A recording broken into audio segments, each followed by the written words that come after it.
জেনজিদের আন্দোলনে একে একে সরকার পতন হয়েছে শ্রীলঙ্কা, বাংলাদেশ এবং নেপালে। সবকটি দেশই ভারতের প্রতিবেশী। এবার নয়াদিল্লিতে নরেন্দ্র মোদীর বিরুদ্ধে আন্দোলন শুরু করেছে জেনজিরা।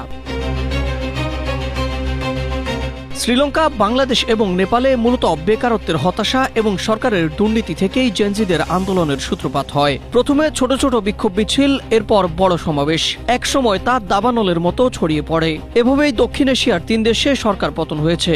বাংলাদেশ ও নেপালের পর এবার প্রশ্ন উঠেছে, একই ধরনের আন্দোলন ভারতেও হতে যাচ্ছে কিনা।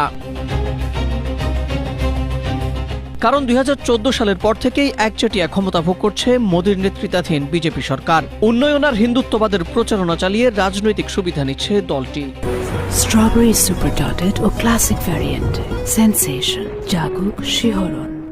তবে সর্বশেষ লোকসভা নির্বাচনে দেখা গেছে বিজেপি আর আগের মতো মানুষকে আকৃষ্ট করতে পারছে না, বিশেষ করে তরুণদের। ধর্মভিত্তিক রাজনীতির টোপ থেকে নিজেদেরকে দূরে রাখতে শুরু করেছে দেশটির তরুণরা। উল্টো সরকারের চোখে চোখ রেখে কথা বলতে শুরু করেছে তারা।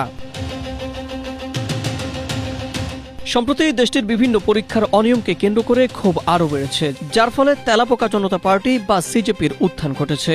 অনলাইন ভিত্তিক ব্যঙ্গাত্মক এই আন্দোলনকে প্রথমে এতটা গুরুত্ব দেয়নি সরকার, যার ফলে ইনস্টাগ্রামে সিজেপির ফলোয়ারের সংখ্যা বিজেপি এবং কংগ্রেসকেও ছাড়িয়ে গেছে। সবচেয়ে গুরুত্বপূর্ণ বিষয় হলো, এই আন্দোলন ঘিরে স্বস্তিতে নেই মোদী সরকার। তরুণদের হুমকি হিসেবে বিবেচনা করছে তারা। এজন্য আতঙ্কিত হয়ে জাতীয় নিরাপত্তার দোহাই দিয়ে তেলাপোকা জনতা পার্টি বা সিজেপির সামাজিক যোগাযোগ মাধ্যমের সব অ্যাকাউন্ট বন্ধ করে দিয়েছে তারা।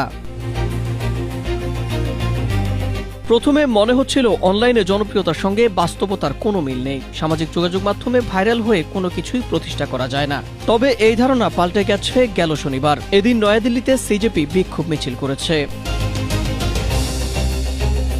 এরই মধ্যে হাজার হাজার তরুণ সেখানে সমবেত হয়েছেন। রাজধানী দিল্লির যন্তর মন্তরে কেন্দ্রীয় শিক্ষামন্ত্রী ধর্মেন্দ্র প্রধানের পদত্যাগের দাবিতে শুরু হয়েছে এই বিক্ষোভ।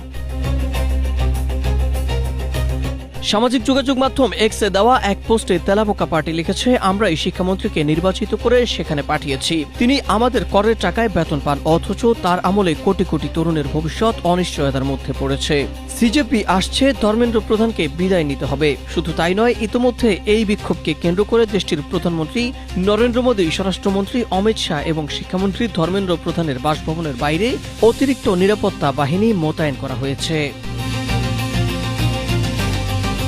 Ahmed Imtiaz, Asia post.